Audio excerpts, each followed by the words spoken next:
Ayya Soma, so please give her your full attention.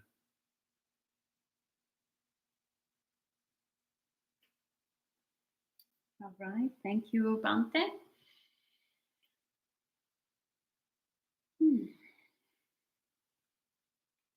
So what to say? I feel like I've said everything that I had to say about this topic during the meditation.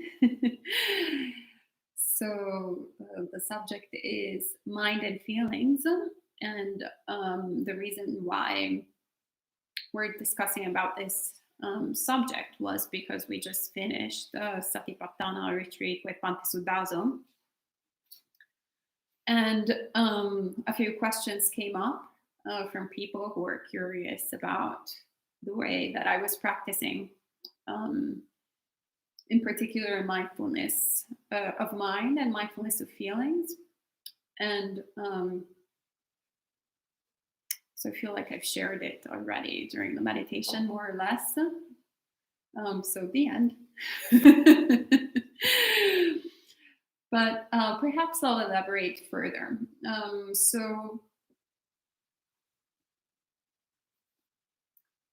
I'm a bit of a creative type, so that was also the field that I was into before being a monastic. So when I encountered meditation instructions, a little bit like with recipes, as Bhante Sudhaso knows and all the residents know here, or people who have come on retreat here, whenever they ask me for recipes for things that I make in the kitchen during retreats, I have no idea.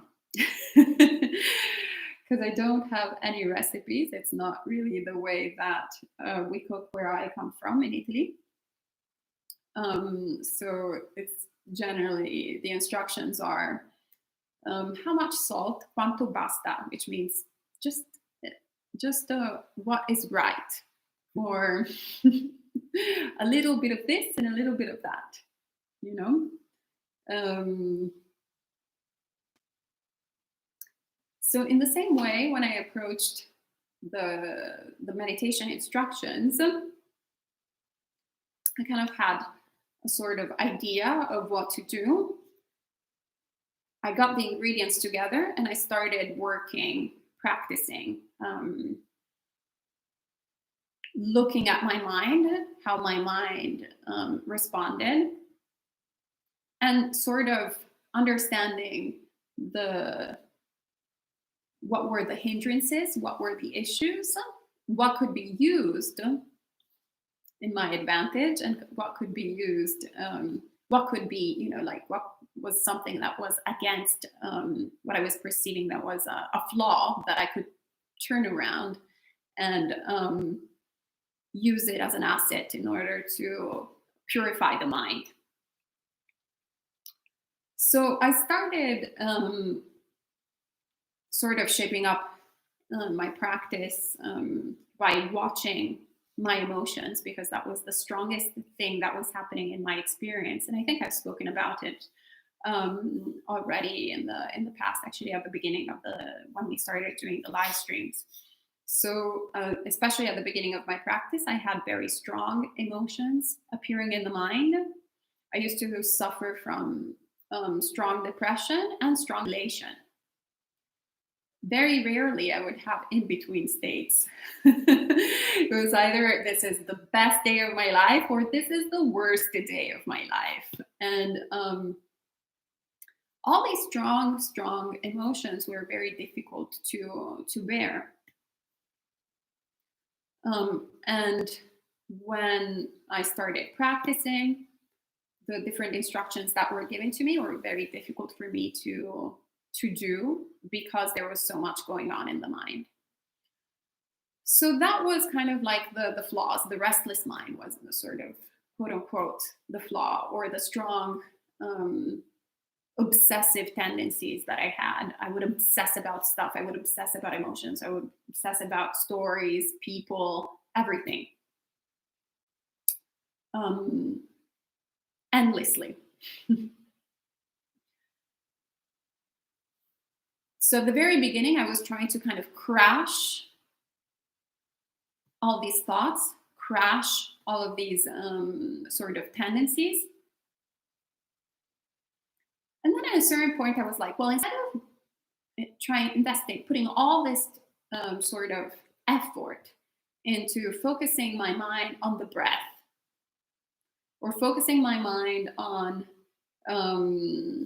whatever, the hands, or focusing my mind on whatever it is, something that is not particularly interesting to me, and really having a hard time and really hating this meditation practice, I was like, how about I just point my mind towards something that is currently present, that is strong, and I observe it. And that will be my meditation object. So I started doing that. And when I would experience either a lot of craving or a lot of anger, or sometimes actually just dissatisfaction or depression, whatever was happening, I would just look at it.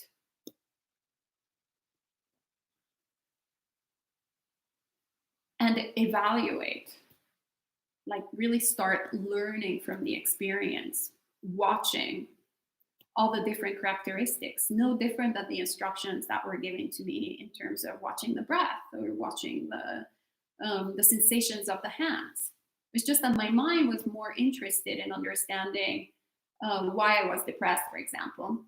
But instead of obsessing, I'm depressed because blah, blah, blah, blah, I don't even know, and that person said this, or I don't know what to do with my life, and why am I not happy with things that I'm supposed to be happy, and blah, blah, blah, blah, blah, blah, blah, blah, blah. Erasing all of that and just watching the experience, looking at the experience like it was a physical sensation, no different than, once again, the sensations of the hands touching, or the breath in the nostrils, whatever physical sensation, whatever mindfulness of the body. I would use the sort of mental, internal emotions as the body. And then looking, really evaluating, is this a pleasant feeling, or is it an unpleasant feeling, or is it neither?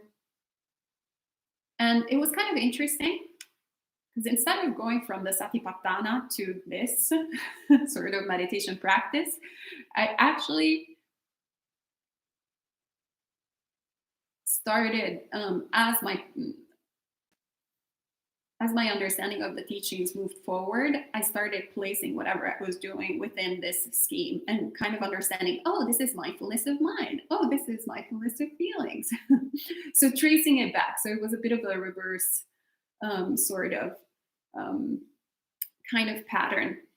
But obviously, it was based on the teachings of the Buddha, because I was following instructions that fundamentally were the instructions given on mindfulness of the body.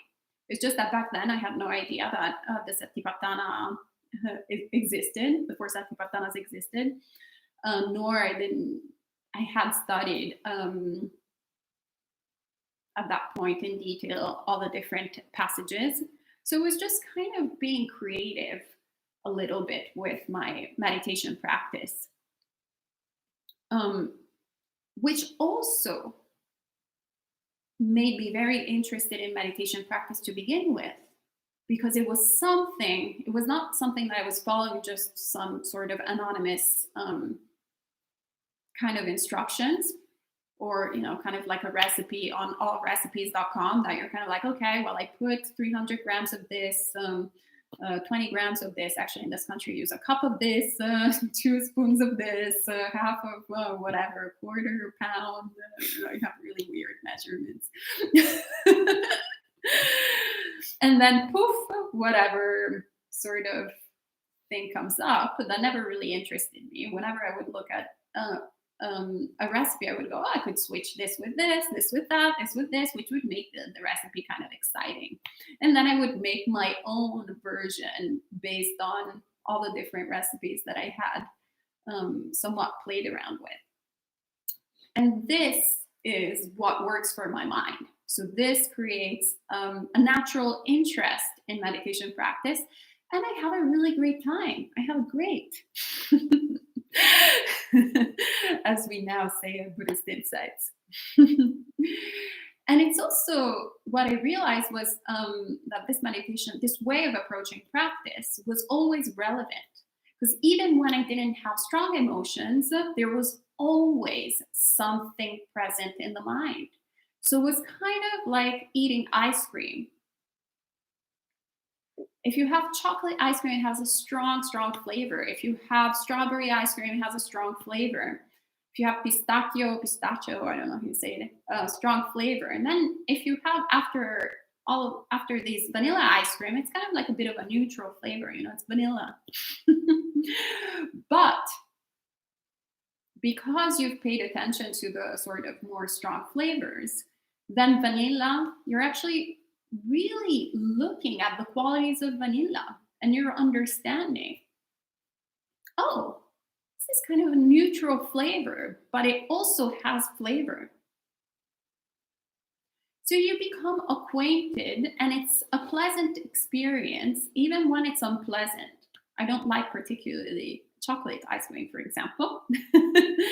But by observing the experience, I learn from it. So it becomes a pleasant experience on the side of wisdom. So not coming from I like this or I dislike this, but rather I understand this, I know this, I see it as it is. This is the mind that I'm facing. This is what I have to deal with. And it becomes then automatically easier to, it sort of starts seeping into day-to-day life, because we get to the sort of primordial state of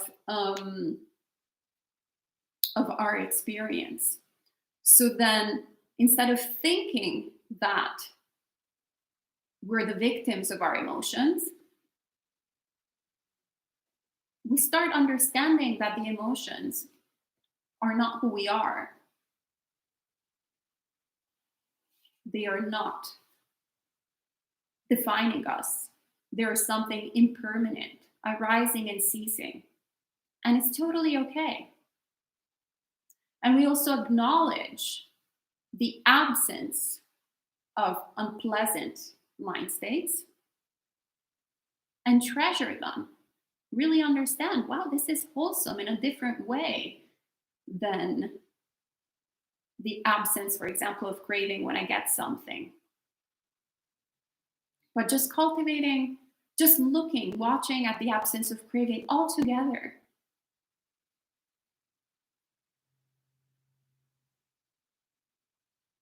Without the beginning of grasping. Just, right now I wake up and there's no craving in my mind. Oh, how peaceful, how beautiful, how lovely. Now after meditation practice, my mind is bright. Without craving, without grasping. Oh, relaxing, comfortable, lovely. So we see, we know for ourselves that suffering has ceased.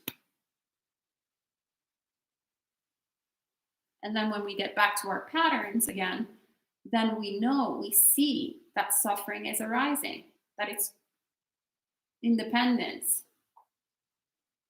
It's not something that appears out of nowhere, but there are causes and conditions that create it. So it becomes an experiential understanding of this rather than an intellectual understanding. And this experiential understanding then creates more and more momentum towards our practice, more and more happiness to be meditating, to be practicing the Noble Eightfold Path. And when we don't practice correctly, those are also great opportunities because we see how scattered and uncomfortable the mind is. Because we went back to our likes and dislikes instead of approaching our life or experience through knowing, but just through craving once again. So also then it's a great opportunity to go, okay, well,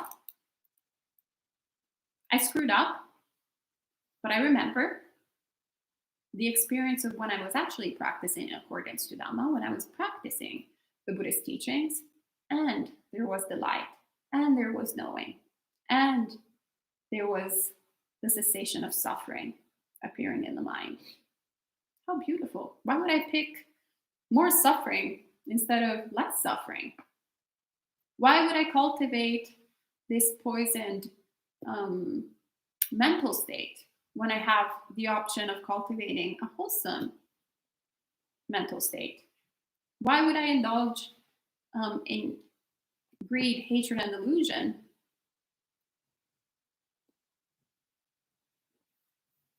when I can cultivate compassion, when I can cultivate loving kindness? Bhante now got Stan and is practicing compassion and loving kindness. Stan is the cat, for those who don't know. And all of these reflections come not because we think intellectually, once again, oh, I should be a good monk, I should be meditating, or I should be eating lettuce because it's good for me instead of ice cream, or I should be, or I should do that, or I should that. But it comes instead from knowing.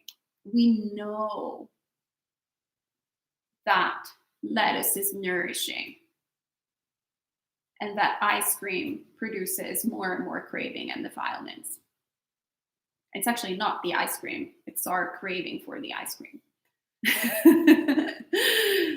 But we know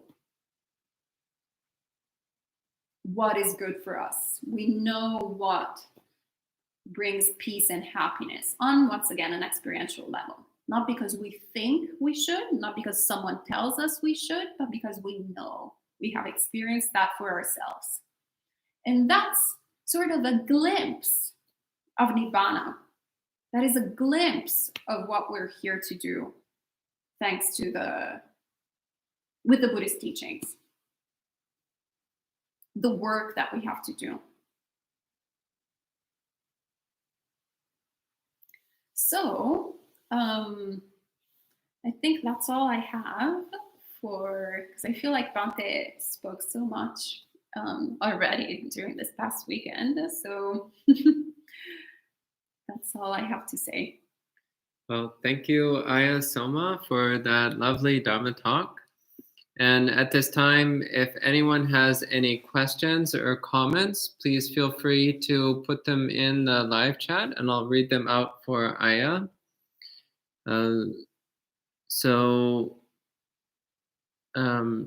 Welcome to a few more friends checking in, by the way. So welcome, Victor,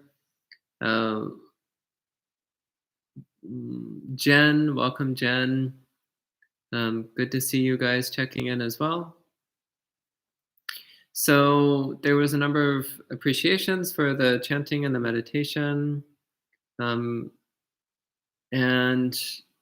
Marielle says, thank you, Bhante and Ayya. I found myself digesting some disappointing events today in a more wholesome way than I would have done a year ago, for which I'm thankful I found out today and not before. It surprised me the way I reacted. I think I'm more wholesome partially because of the Dharma that I've recently received, and also because I'm getting educated on emotions and all of that. Nonetheless, Buddhism has been a great support. Great. I'm so happy to hear. And James says, it's not easy to watch an emotion, but when you can do it without being engrossed by it, it's so freeing. And Stacy asks, why do some people untrained in Buddhism say they are totally undisturbed by their craving? Because they're not seeing it. It's kind of like how at the very beginning when actually I first encountered the teachings of the Buddha and I started practicing them, and I read the characteristics of a stream enter, and I was like, oh yeah, I'm totally a stream enter. Yeah, got them all. So it's just delusion, I would say. So it's not knowing and deluding ourselves. So we have, to a certain extent, definitely it's present in everyone who is not enlightened. But I would say for sure, without having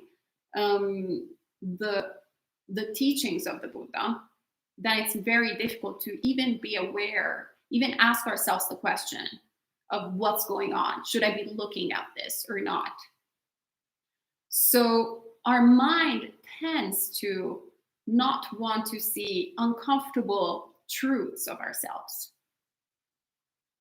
So we all I like to think of myself as this really wise, beautiful, not beautiful necessarily, actually, wise, proper, holy, monastic, without any greed, hatred, and delusion. But the reality is very different from that. There's a lot of greed, hatred, and delusion appearing in the mind. Even if I know now the work that is supposed to be done, even though I know the qualities that need to be developed, etc., etc. So it's a lot of time it's very uncomfortable. But beforehand, I was completely unaware that greed, hatred, and delusion were even present. Or I was aware to a certain extent. And definitely I was not aware of the harmful consequences of indulging in craving. So yeah, absolutely. I was a greed type. Now I'm a hate type. But during my 20s, I was a greed type. I had lots of different experiences. I mean, that's how I got also to the United States from Italy, by the way of the UK, and by the way of different jobs, relationships. So there's actually the first time I encountered the teachings was not when I actually started really practicing them. And I remember my first sort of kind of perplexity was like, okay, well, all this suffering, but there's not really that much suffering. I mean, it's okay. It's part of life, like there's also a lot of great stuff in life that I want to experience. And, if you have to deal with a little bit of suffering, why should you focus all your attention in trying to remove suffering? And that's because I hadn't accumulated enough dukkha of getting what I wanted. So I still thought that, the dukkha was not getting what I wanted. But there was so much stuff that I could get that would make me happy. So I was deluding myself back then. And that's also because I hadn't understood the teachings of the Buddha. So I had a very superficial understanding, or I had heard a few things here and there, or read a book, etc. And then I was like, oh yeah, I totally understand. I totally get it. It's so simple, this Buddhism. But I know the truth. Yep. Give me more stuff. Hungry ghost syndrome. Okay, and Gabriella asks, what are some ways to disengage feelings without getting involved with a thought? Disengage feelings, so without getting engaged. Getting involved with a thought. By paying attention to the feeling instead of the thought. So the thought arises, so for example, perhaps something, okay, actually that's, without getting too complicated. The thought arises craving ice cream. So instead of going like, ooh, which ice cream should I want? Do I want peppermint? No. Do I want vanilla? No. Do I want chocolate? No. Do I want, which shop should I go? Like there's so much. Oh, I think I like ice cream because when I was 4, like my parents used to bring me to this like shop in Italy, blah, blah, blah, blah, blah. So much story. So we stop and we just focus on the raw sensation, on the feeling. So we get back to the actual raw sensation, dropping anything that the thought can produce. And if we see our mind running after the thought, then once again we watch, what does it feel like running after the thought? Not going to the thought, but always keeping mindfulness in every single moment, watching what our mind does. Where is it going? So then there is craving for the thought. Okay. And James says, Ayya, all I really have is a sincere thank you. Again, because today the depression has been a struggle to observe, but using the breath has made it possible. And Adriana says, sadhu, sadhu, sadhu. That was excellent as always. Feeling really inspired and also realizing that I need to eat more lettuce. LOL. Jen asks, how old do you think a child should be before you start teaching them things like this? I want my 9-year-old to be okay with feelings and not have them freak her out. I've started teaching her basic noting and trying to explain to her that feelings are not human and humans are not feelings, but I'm not sure if she's too young. Bring her to an Asian Buddhist temple. That is always my recommendation. Since we're not born Buddhists, we have too much of a technical approach that can work to a certain extent with adults who've been through whatever different life experiences. But I would say the younger the person, the more they're kind of like, okay, mom, you're weird. Like, what is this? I just want to play around, or I just want to do this, or I just want to do that. So I feel like in Buddhist temples, because it's a tradition that, it's part of the culture as well, it's just embedded in one shape or form. So they, I don't know, they're really Buddhist kids, Buddhist children. I will confess, I'm not a big fan of children in general. As in, it's not that I hate children. It's just that I never had strong motherly tendencies, which is why I never had children. But I love children at Buddhist temples. It's incredible how long I can stay in a place with like 3-year-olds all the way to teenagers. There is some sort of wholesomeness that is instilled in the minds as a part of an education. Strong sila, very beautiful, inspiring things that then obviously create the conditions for the mind, for someone actually to also listen to the teachings of the Buddha. So even the more profound. Bhante used to teach children at the Sri Lankan Vihara, Buddhist Vihara, when he was in New York. And they would listen to him for an hour and a half, however long he was teaching to them. Bhante is not exactly known to be a children's teacher, but we tried with Western children for an afternoon. Let's say it was the first and last time we did that. So there's a bit of a difference because of building up on a foundation of morality, I would say. This is my thoughts. And Jacqueline says, thank you, Ayya. Maybe because I can never follow a recipe, your technique resonates with me. Great. Yeah, ultimately what we want to do is develop a knowing mind.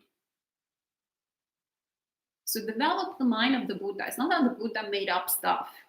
He actually stopped making stuff up and started seeing things as they really are.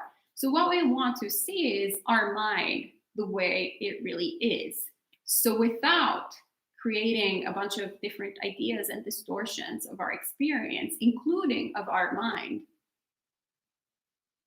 including of our emotions.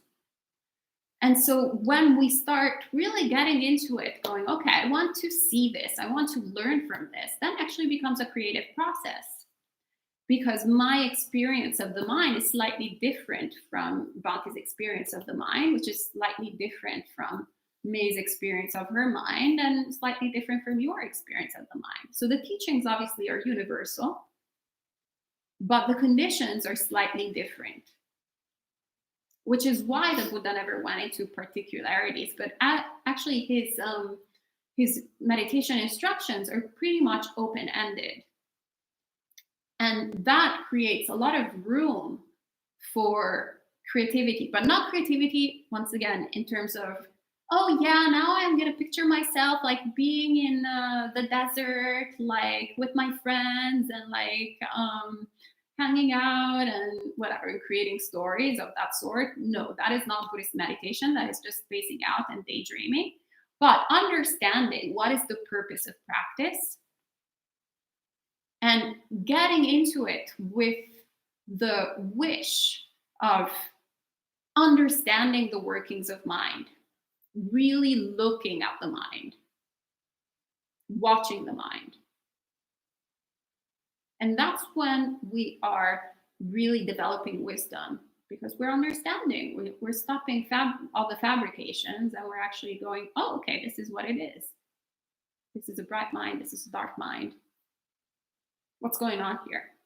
So then we can stay also with a depressed mind without creating extra suffering. We're like, okay, well, this is impermanent, just like my happiness was impermanent. It's not that I've been depressed my entire life since the day I was born, but rather it's something that has appeared in this moment and will disappear eventually. And similarly, when happiness appears in the mind, we also don't attach to it, and we understand that it's temporarily there.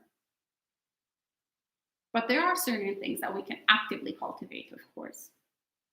So always following the teachings of the Buddha, but without getting too systematic. Like, oh, wait, what was the third step of the Anapanasati? Wait, oh no, I went to the fifth. No, let me. It's like, it becomes it's not math. Then James, answering Jen Wallace's question about her teaching her child, he said, my sisters 9 and 11 have learned loving kindness, I think. Don't forget the youngest recorded arhat is 7 years old. Jen said, I want her to be able to process her feelings in a skillful way. I wish I knew all this earlier in life so I could have done the same thing. I'm just not sure I'm a great teacher. I think that by practicing yourself, then you become the biggest teacher. And then your daughter will ask questions, naturally ask questions, and try to understand. So I think that, especially when it comes to these things, it has to come spontaneously from a child. Otherwise, it becomes an imposition and something that you're kind of like, oh, okay, whatever. Like, now I have to pay attention to my breath. Boring. I just want to watch TV or want to play video games. Of course, then children are different. But I would say that if my parents probably had forced me to do something as an adolescent, I would have not particularly agreed, being too keen to do it. But there were a lot of things that I was curious, for example, that my parents didn't impose, that I went up to them and I was like, oh, well, can you explain what is this practice that you're doing? Or what are these books that you're reading? And when it comes in that way, from that sort of stance, then the person already has kind of an open mind that is ready to absorb whatever is offered. So be an inspiring model, and then you'll see that your daughter will be naturally interested. But also, I just add to that devotional practices, bowing and chanting and practices of that sort are usually much more accessible. They're not so abstract and far out. So that's something which children tend to have an easier time relating to. So physical Dharma activities rather than complex or subtle meditation exercises. Cameron asks, do we have to taste suffering to understand the compassion? Taste the suffering to understand the compassion. Like, do we have to experience suffering in order to develop compassion? Not necessarily. Also, I don't think you have to, suffering is always there. You have to pay attention to suffering rather than actively wanting for it to appear. So we never should wish for ourselves or anyone for that matter to be unhappy or to experience suffering, but rather when suffering arises, we should not pretend that it's not there. Like, oh, I'm happy, yeah, okay, yes. No, not depressed at all, or no, not angry at all. That creates just further delusion. But really looking at it, watching it, being okay with it, experiencing it, like living our life fully instead of pretending that our life is something else. So whether it's good or bad, like whether it's adversities or great things happening to us, really looking, acknowledging, and then that creates the basis for compassion to arise. But fundamentally, I would say that compassion arises in two ways. One, from acknowledging that our suffering is no different than the suffering that other people are experiencing. And then the second way is by practicing non-harming. The more you stop harming living beings, the more then you'll start caring about them. It's incredible. It's remarkable. And by living beings, I don't mean just humans. That humans, it's like kind of like the sort of basis. How do you say it? Like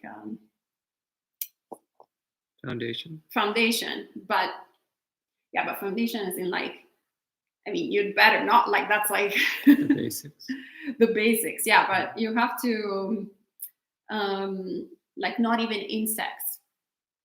That's the thing that we normally have the most trouble doing when we're not born Buddhists. We're used to harming so many different creatures. So that aversion occupies so much space in the mind that the more we sort of get rid of it and let go of it, the more it creates room for then compassion to arise. Okay. And Liz says, thank you, Ayya. The recipe analogy totally resonated. For the record, I follow recipes, but that's me. So she says, the recipe analogy totally resonated, and thank you for sharing your experience of struggling with your practice and finding a way that worked for you. It gives me hope. Great, I'm happy to hear. Yeah, you gotta have fun with your practice, otherwise it becomes torture. So we should always remember that this is a path that leads to joy, both at the beginning, in the middle, and in the end. So if there's not joy arising, if there's not suffering ceasing, then there's something wrong that we're doing. Like we're not following the teachings of the Buddha.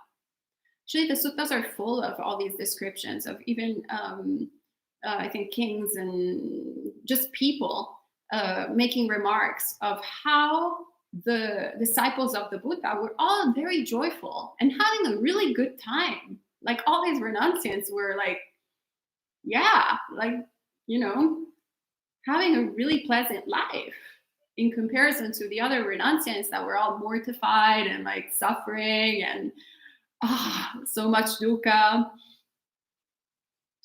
And that was because they were practicing correctly. Hence, it didn't matter if they weren't fully enlightened yet, but they were still seeing the cessation of suffering. They were still seeing the arising of joy and happiness. So we should all have really great experience meditating. It's great. It's wonderful. All right. And that was the last question. Right? So if there's no other questions, then we can go ahead and end for the evening. So thank you all for joining in. It's really lovely to see you participating morning and evening, day after day after day. Bradley says, sometimes acknowledging feelings is painful in and of itself. And in those times, I find that meditation is not joyful. How do you generate stamina when dealing with this? Yeah, you should be okay practicing also when it's not joyful. So, once again, never wanting for the experience to be other than what it is. It's just it's just what it is. It is what it is. So see it. When that unhappiness arises, then stay with that. Be okay. Create the that is what builds the strength of your practice. So we see here in Buddhist insights lots of times, either people who only come to practice when everything is going like they want in life, or some other people who only come when something really terrible happens. And neither of these two groups of people manages to make much progress in the path because the practice is partial. The people that I've seen making lots of progress since we started this organization are the people that practice no matter what.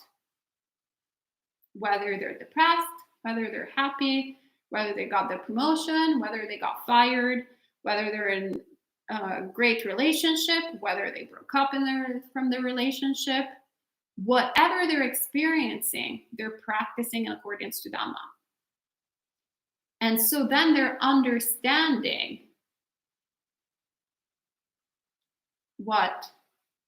how things are. More and more, they're shedding delusion. More and more, they're creating opportunities to watch a mind full of hatred and a mind without hatred, a mind full of greed and a mind without greed, a mind full of delusion and a mind without delusion. Otherwise, we only focus on, oh yeah, my mind is always greedy, or no, my mind has never greed, or my mind is always full of hatred, or my mind has no hatred. So we want to see everything, not just partial awareness. So really, I invite you to those are the moments where you have to practice the most. Put effort into that and really look at your experience, watch it. Okay, and that's the last question. So thank you, Ayya Soma, for sharing Dharma with us. And thank you to all who are participating for joining in. And hopefully we'll see you again tomorrow. Okay, and may your practice go well. Sadhu, sadhu, sadhu.